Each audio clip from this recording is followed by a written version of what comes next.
Agahmedia.com informasiya portalının Kənd Təsərrüfatı Nazirliyindən aldığı məlumata görə Novruz bayramı ilə əlaqədar Aqrar Tədarük və Təchizat Açıq Səhmdar Cəmiyyəti tərəfindən 8-19 mart tarixlərində kənddən şəhərə Novruz yarmarkası təşkil olunacaq. 12 gün fasiləsiz davam edəcək yarmarkanın təşkilində əsas məqsəd bayram günlərində vətəndaşların kənd məhsullarına artan tələbatlarını yerli və sağlam məhsullarla təmin etmək, fermer təsərrüfatları üçün alternativ satış kanalı yaratmaqdır. Nərimanov rayonu Fətəli Xan Xoyski küçəsi 5 Gənclik metro stansiyasının çıxışı ünvanında keçiriləcək yarmarkanın əsas üstünlüklərindən biri məhsulların fermerlərin özləri tərəfindən birbaşa olaraq satışa çıxarılmasıdır.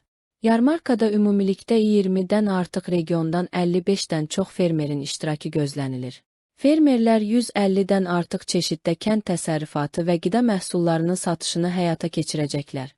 Qeyd edək ki, kənddən şəhərə Novruz yarmarkasında satışa çıxarılacaq məhsullar yarmarkada iştirak üçün əvvəlcədən qeydiyyatdan keçən fermerlər tərəfindən alıcılara təqdim olunacaq. Həmin fermerlər heç bir ödəniş etmədən piştaxta, tərəzi, soyuducu və digər ləvazimat və avadanlıqlarla tam təchiz olunmaqla öz məhsullarını şəhər sakinlərinə təqdim edəcəklər. Satışa çıxarılan məhsulların keyfiyyətinə nəzarət etmək məqsədilə yarmarkada hər gün Azərbaycan Qida Təhlükəsizliyi Agentliyinin səyyar qida laboratoriyası fəaliyyət göstərəcək. Vətəndaşlar yarmarkada satışa çıxarılan hər hansı bir məhsulun keyfiyyət göstəricilərini öyrənmək üçün laboratoriyanın xidmətlərindən faydalana bilərlər.